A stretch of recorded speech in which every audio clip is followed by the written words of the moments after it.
The last session was about observational skills, being able to observe more and more about the person that we're working with so that we can help them even better.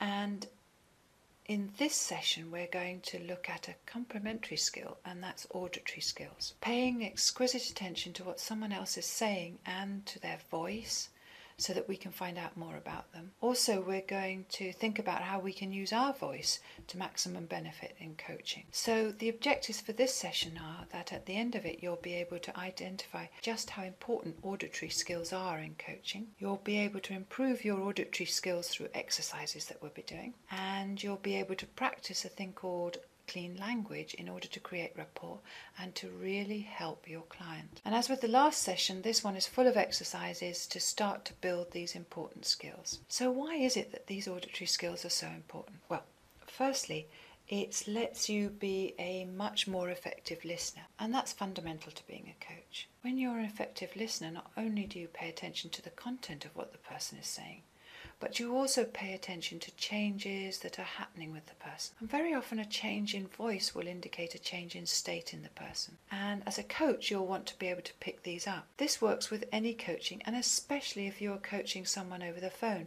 because then of course you don't have the visual clues, so you're not able to tell what the body language is doing. And it's not only listening to the voice, but also for listening for things like sighs, which are also an indication that they've changed state, and about pauses. These all help you find out what is happening with your client. Secondly, having great auditory skills helps you create even better rapport with the client. And as we'll discover later on, rapport is absolutely critical in the coach and client relationship, so that you can work so much more easily with them. Thirdly, great auditory skills will help you choose just the right language to help your client set goals, plan action, and bring about the changes that they want. And as a coach, you'll want to spend quite a lot of your time listening. So developing these skills means that you can take in more information, and that means that you can help your client even more. So what will you be listening for? Well, you'll be listening for changes in the voice, and these changes may be changes in pitch. So are there things that the people are talking about when the voice goes very high and squeaky, maybe even childlike? This is sometimes an indication that someone has regressed or is reacting like they did when they were a child, for example. And in that situation, you may want to ask questions to find out more. There may be times when the voice suddenly goes very deep and low, and that's an indication with that person of a state that they're in. So once again, you'll want to notice and may want to ask questions about what's going on. And similarly, you might want to listen out for when the voice changes to becoming very loud or very soft, or noticing changes in speed. Does the voice get very quick when they're talking about particular things, or does it get very, very slow? And maybe to notice even if in general, do they speak very quickly, or do they speak very slowly, or do they speak at a moderate pace? As we'll discover later, this is one of the ways that we can tell about which preferred representational system someone has. Do they prefer to be communicated to in pictures and images, or do they prefer to be communicated to in voice and hearing things? Or do they prefer to actually do things in order to understand something? Then there is the timbre of the voice. This is the quality. So is the voice very clear, or is it a little gravelly? And does this change? And if so, is it a change in state in the person? And lastly, you may want to listen for pauses and sighs. Are there long pauses between what your client is saying? Or do they suddenly change from having no pauses to having pauses? And as we said before, listening for sighs is always useful, because sighs indicate a change of state. Here's the first exercise we're going to do to help cultivate your auditory skills. This is a two-part exercise. For part one, find a partner to work with and sit so that you can't see their face but you can hear them very clearly. And ask your partner to say a short sentence about anything that they want. And your job is to repeat back the sentence until you've said it in exactly the same way that your partner said it, using the same pitch, volume, speed, timbre, and pauses that they used. And ask your partner to let you know when they feel that you've said it in the same way as them. And that's when you stop. And what you want to do is to repeat this then with at least 5 other short sentences so that you get plenty of practice. And then swap over so that you can experience what happens when someone pays attention to your voice. This is a really great exercise for building your capacity to listen with great care, and something you may want to practice quite often. So, how did you find doing that exercise? How easy did you find it to say the sentences as your partner had said it? Which voice qualities did you find easiest to pick out? It's an interesting question, isn't it? And it's probably to do with a feeling that you got. And that is how rapport works. We get a feeling when we're in rapport with someone, and it comes from them being like us in some way. And in this case, it's about, the voices being the same. When your partner was saying what you had said back to you, how did you know when it was right? So here's the second part of this exercise.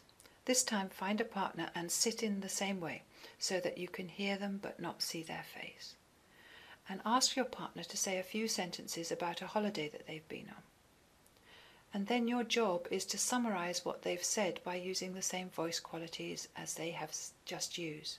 The same pitch, volume, speed, timbre and pauses. And once again ask your partner to let you know when they feel it's the same as they've said it. When that happens, then repeat this with 5 other pieces of conversation about the holiday. And once again swap over so that you can experience it from the other perspective. So what did you learn? What did you discover from doing that exercise? Which bits did you find easy this time? And where would you like to improve? This exercise not only cultivates your listening skills, but also starts to build on your ability to summarize what they've said back.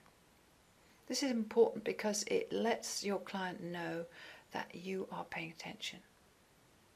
And it also works to maintain the rapport between you. And the other useful thing for the client is that whilst you're summarising what they've said, it allows them to reflect on what they've just said and to build on it or to rethink about it if they want to. And lastly, it allows both of you to make sure that you're both on the same wavelength and that you're clear about what they've just said. Building on this, our next exercise is going to introduce you to the notion of clean language. Clean language comes from the work of David Grove, and his focus was on the importance of using the same language and metaphors as your client is using. The person you're coaching will have a particular way of viewing a situation, their model of the world, and that has come from how they've filtered the situation and how they've created the internal representation, as we found out earlier. And as a coach, you'll get much better results when you work from their model of the world rather than your own. And one powerful way of doing that is in the language that you use. We'll be looking more deeply into language in later sessions. However, with clean language, what you can do is to use their language, their expressions, their ways of describing things back to them when you're talking to them and summarising. In this way, you're working with them in their framework, and that's the thing that makes most sense to them. It's about being in their model of the world. They may use words and expressions that make no sense to you whatsoever, or that you would use in very different ways, but it makes sense to them, and it is their model of the world that you're working with. And then you can build your next question, or what you say to them, from their ways of thinking and their metaphors. So here's an exercise to build your listening skills so that you can start to use clean language. In this exercise, once again, you want to find a partner to work with and ask the person to think of a really positive state or feeling that they enjoy feeling or would like to feel. For example, it may be confidence, or being really motivated and inspired, or being strong and determined, or being calm. Whatever feeling it is that they would like to feel.